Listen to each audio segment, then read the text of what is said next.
Okay, so just before I got into bed last night, glued up the fretboard blank. You can see that there. It's a glue splooge that's all going to come off on the router table there.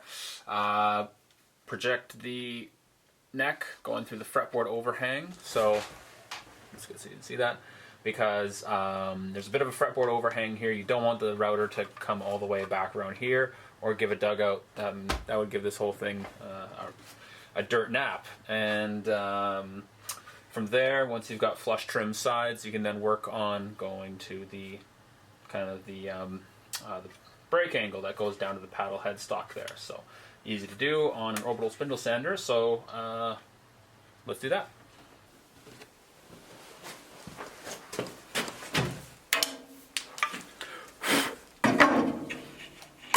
Aww. Breaker.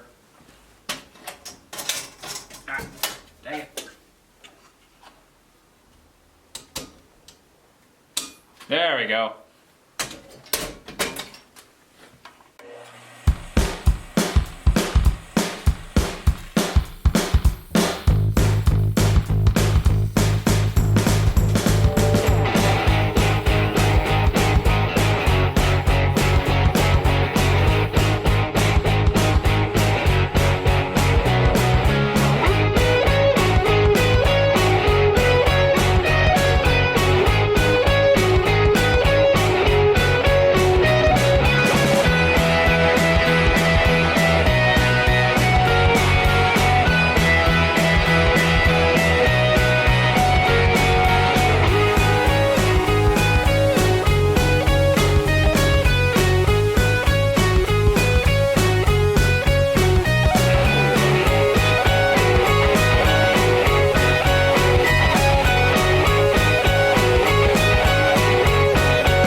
Is a little part of design. Sometimes the look of a headstock isn't based purely on aesthetics. This is actually quite functional. The reason that not only I have this little bout coming out here line up with this ridge right here is, well, for one, when you're actually grabbing it, either with your hand or in a guitar stand, you can actually get some bite into there, but also from a manufacturing perspective, that makes it easier for me because, as you'll see, when I lay it up like this, I actually get a fairly close to 90-degree contact with, say, a spindle sander, which makes this process a heck of a lot easier. So, yeah, and you can see that it's really great for dialing in that brake angle. So, it's not always just looks. Sometimes there's a bit of function to it. And if you start looking at that with a number of other headstocks, you'll start to see some similarities. So.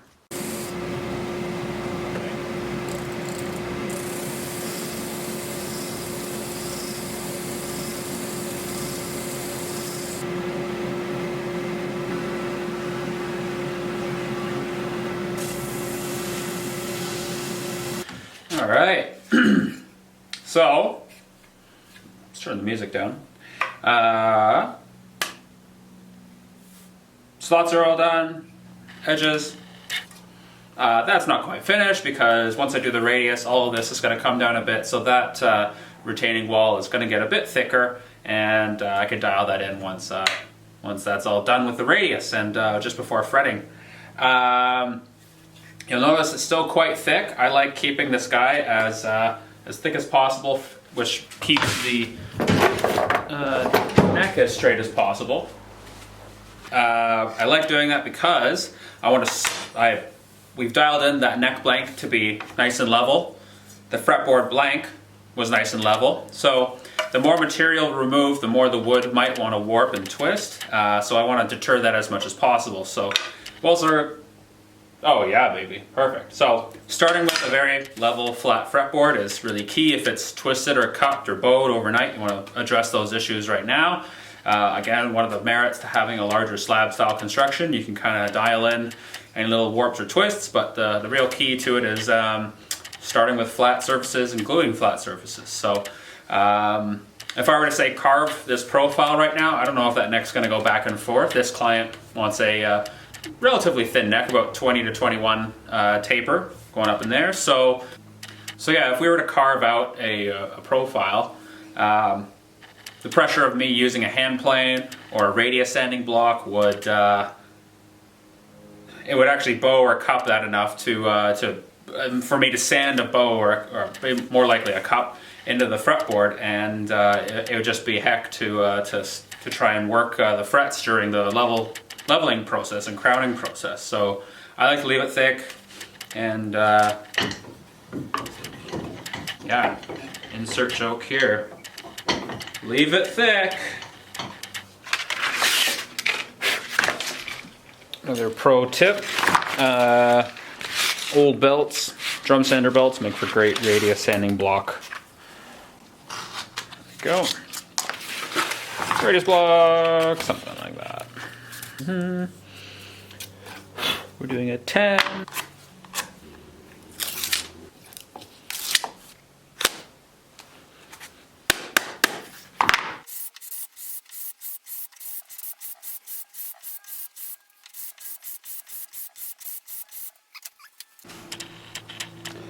Okay, so this is after about 10-15 minutes of good hard sanding. You can see that still got a bit to go on the back end here, but you can see that taper is nice and even, and using the graphite here really helps, especially with wenge or ebony, any sort of wood like that. And having natural light really does help. So now that we have the radius all done, now I can actually measure it out for the inlay and calibrate the mother of pearl blank to correspond with the radius that we've added into this fretboard now. So let's head over to the CNC and we'll start calibrating that. So just about ready to cut the cavity for the inlay. It's going to be a mother of pearl sheet, kind of a really cool Celtic knot design.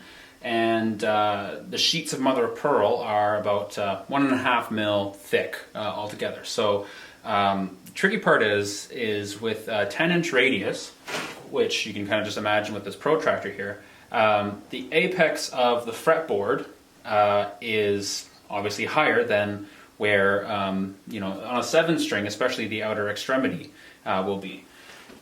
So if I were to lay like a flat mother of pearl blank, which is just going to use this card scraper, you can kind of see it's not going to quite fit. There's going to be a little bit of a gap right down in here, and when you eventually go to sand down your radius, it's just not going to show up. You're going to have kind of segments of a blank. It's not going to look pretty. If this were like a 16 or a 20-inch radius, I might just get away with it, no problem. But because it's such a wide neck, again, 7-string, not a 6-string, and because of that steep radius, each of the pieces kind of has to be stepped at a different length. So for pieces that are, say, right down the middle, yeah, you can route down about, say, 1.5 mil, no problem. And boom, should fit in the cavity.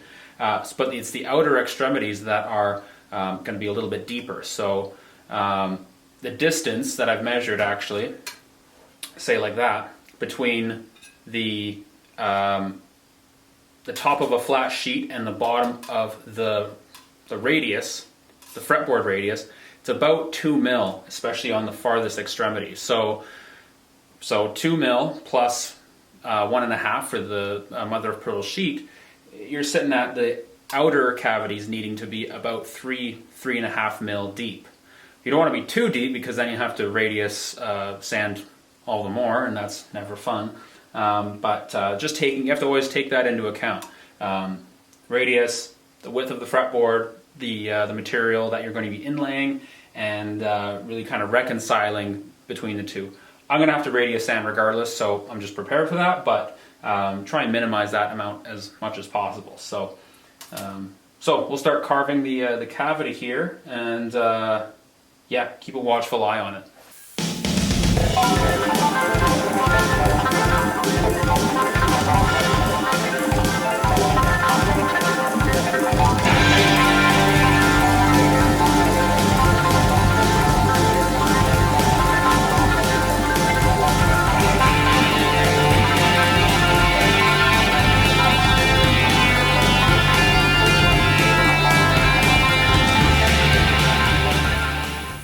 So that didn't come out too bad, eh? So here's what I was talking about. Now these guys, because they're running along the apex of the 10-inch fretboard radius, they're you can hopefully see that they're a tiny bit more shallow. Try and focus that here. And then these guys, you can see they're quite a bit deeper, because as the curvature of the radius goes down, I need to install these blanks a bit deeper. So here's the blank, sheet of mother of pearl. You can get them from a number of suppliers, but you can see they come in all different shapes. There's some different cutouts and inlays I've done over the years and whatnot. So even little scraps like that. I mean, I can probably get maybe 2 or 3 different designs out of that. Thing to keep in mind too is the grain orientation. It's an organic material, but they still kind of have like a flow. So I'm going to try and keep all these like these pea and kind of horn shaped pieces all with kind of a similar grain. So there's not one kind of going left or right or contradicting that, unless that's what you want in the design. So something to absolutely keep in mind. 1.5 mil thick. I still fasten down with carpet tape and just some leftover tuner screws and whatnot. And yeah, same bit, and it'll cut out the positive that'll go in the cavity of that wenge fretboard. So let's do that.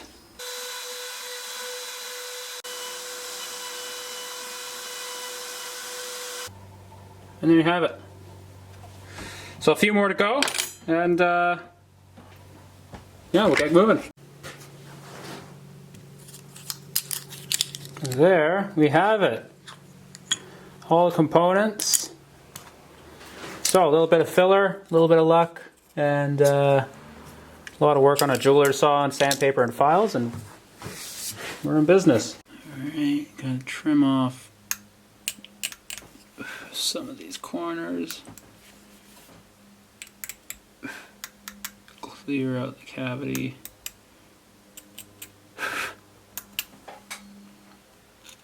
This guy. Okay, and then line up the orientation I like, which is this way. A little lopsided on here.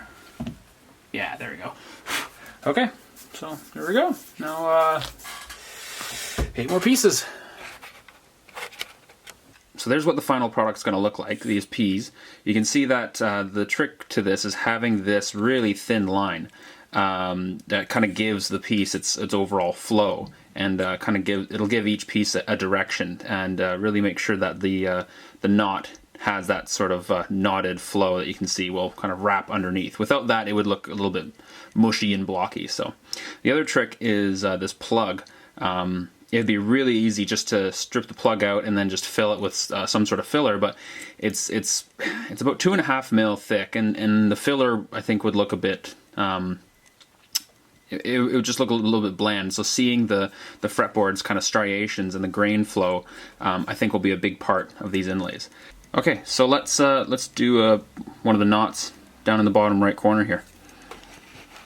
Okay, so here's the P. We're going to do in the lower right corner there on the Celtic knot.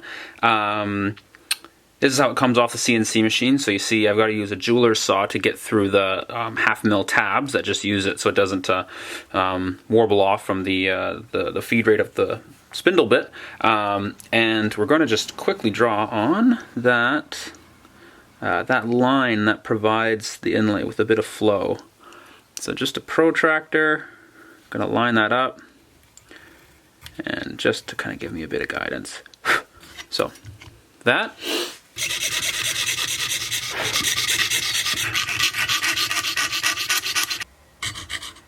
Come on.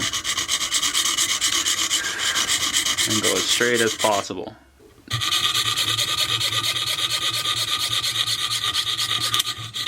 And we're through. Okay.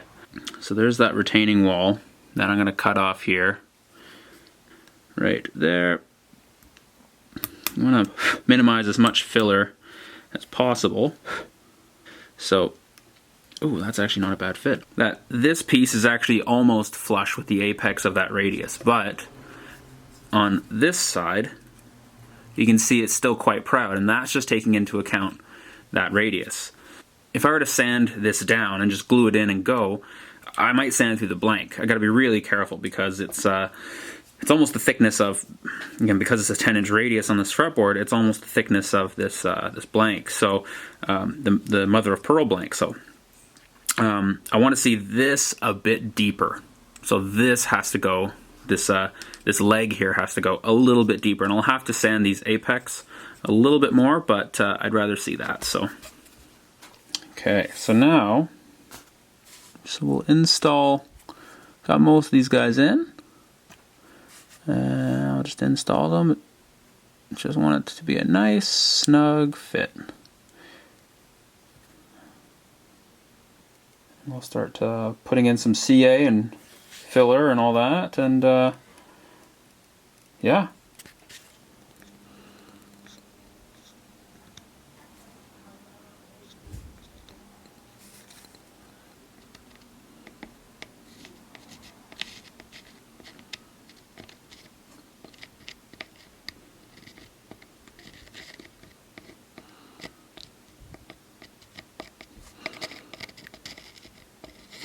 Double check.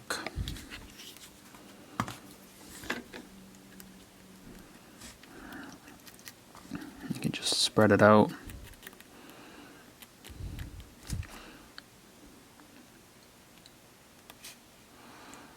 And yeah, you know, wait for glue to dry. But I think that came out pretty good. Just let it do its thing. It'll cure nice and clear, and then yeah, you don't have to go back and double do your work. So.